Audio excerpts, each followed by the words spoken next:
हे काय, अजून काही खाल्लंच नाही, चहा सुद्धा घेतला नाहीये तुम्ही? अहो खा ना. नाही नको नकोय मला. अहो अहो निदान चहा तरी.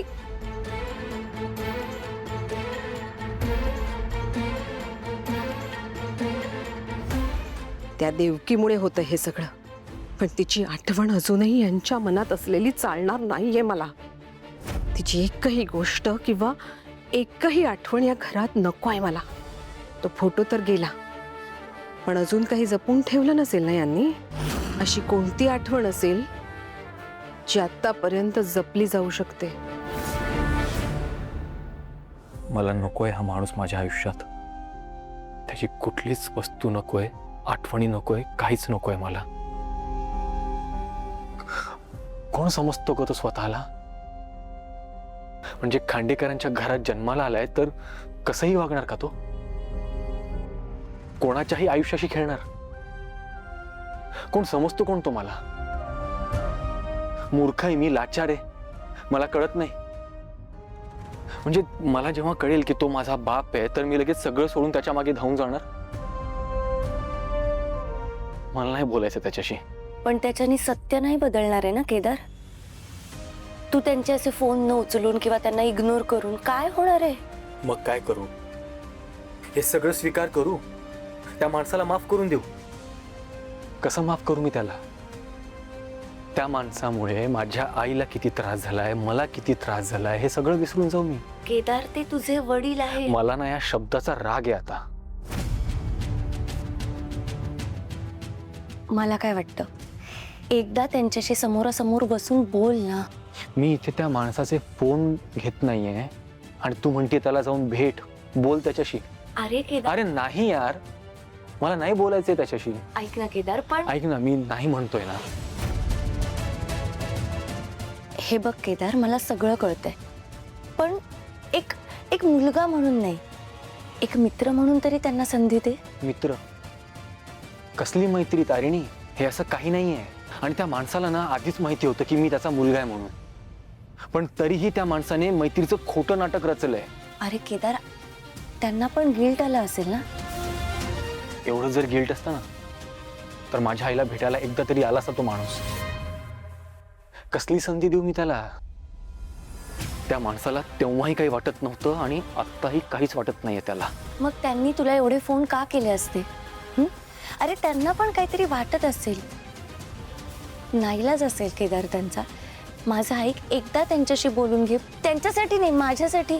नाही म्हणालो ना मी. मला मैत्री नको, मला त्याच्याबरोबर मला कुठलंच नातं नकोय. नाही बॉस, मैत्री आपल्यासारखी असायला हवी ना, तुझ्यासारखी. तारिणी, नातं, मैत्री हे जे काही असतं हे आपल्यासारखं असायला हवं ना.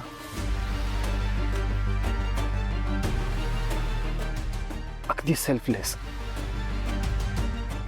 कुठल्याही अपेक्षा नसतात, खोटेपणा नसतो, फक्त एकमेकांबद्दल चांगला विचार केला जातो, ट्रान्सपरन्सी असते. आता काल रात्री पण तुझ्याशी बोलून मला खूप बरं वाटलं. ही असते ना मैत्री तारिणी. मला नाही बोलायचं त्या माणसाबरोबर. तुझ्याशी बोलून मला खूप हलकं वाटलं. आणि सगळ्यात महत्त्वाचं म्हणजे विश्वास.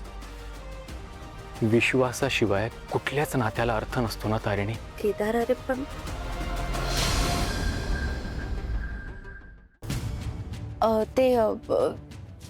डबा आणलाय तुझ्यासाठी, नाश्ता करून घे. काय? नमा, कॉलेजला निघालीस? अगं डबा ठेवला होता तुझा ओट्यावर, घेतलास ना? हो. तो खाऊन घ्या पूर्ण. आणि आता कॉलेजला निघालीस तर सावकाश जा. अगं ते केदारची तब्येत बरी नाहीये काल रात्रीपासून, म्हणून त्याला डबा द्यायला आले होते मी. तू निघ आणि सावकाश जा आणि लवकर ये. चल सावकाश जा ग. हो.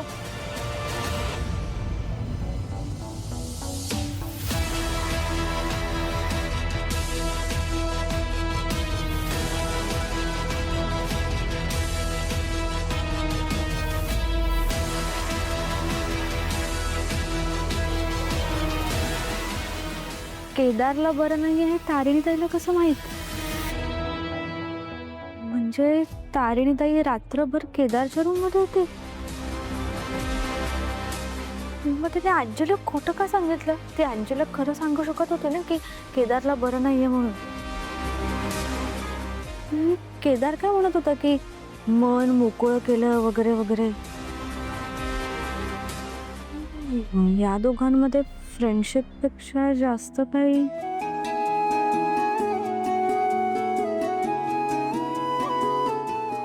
ॲक्च्युली सांगायला पाहिजे. नाही नको नको. हां, तारिणीताईला जर केदारबद्दल तसं काही वाटत असेल तर तिने स्वतःहून सांगितलेलंच बरं होईल. तशी तारिणीताई हुशार आहे, रिस्पॉन्सिबल आहे, पण ती काही चुकीचं करणार नाही. आणि तिला जेव्हा वाटेल ना तेव्हा ती स्वतःहूनच आजीला सगळं सांगेल. मी आता उगाच सांगून प्रॉब्लेम नको क्रिएट करायला.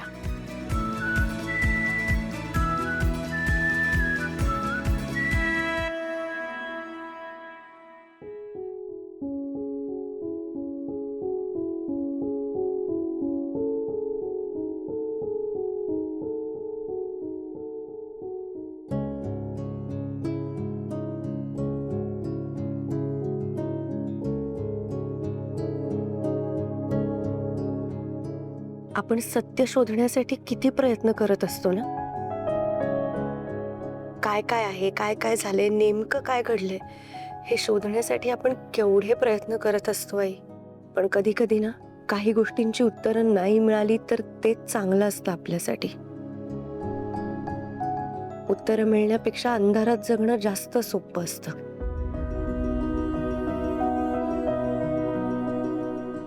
ट्रेनिंग मध्ये असल्यापासून बघतेय ग मी त्याला एवढं हारलेलं मी कधीच पाहिलेलं नाहीये. त्याचा ना त्याच्या वडिलांविषयी असलेला राग, आईवर झालेला अन्याय, त्यासाठी त्याला त्याच्या वडिलांना जाब विचारायचा होता. त्याच्यासाठी त्याला किती त्रास झालाय. त्यांनी त्याच्या वडिलांना शोधण्यासाठी काय काय आणि किती प्रयत्न केलेत ना हे मी खूप जवळून बघितलंय ग. पण आता त्याची अवस्था नाही बघवत आहे. हारलाय तो. इतका अस्वस्थ आहे की त्याला काय समजवावं, कसं समजवावं तेच कळत नाही. आणि त्याची शाब्दिक मदत करण्यापलीकडे मी काय करू शकते सांग ना. मी आहे त्याच्यासोबत आणि कायम असणार आहे. मी त्याला इतकं सहजासहजी एकट्याला नाही सोडणार. पण ही परिस्थिती पण अशी आहे ना की मी त्याला कशी मदत करू हेच कळत नाहीये मला. खरं सांगायचं तर ही परिस्थिती स्वीकारणं आणि त्याच्यासोबत जगायला शिकणं एवढंच काय ते त्याच्या हातात आहे. आणि ते त्यांनी करायलाच पाहिजे.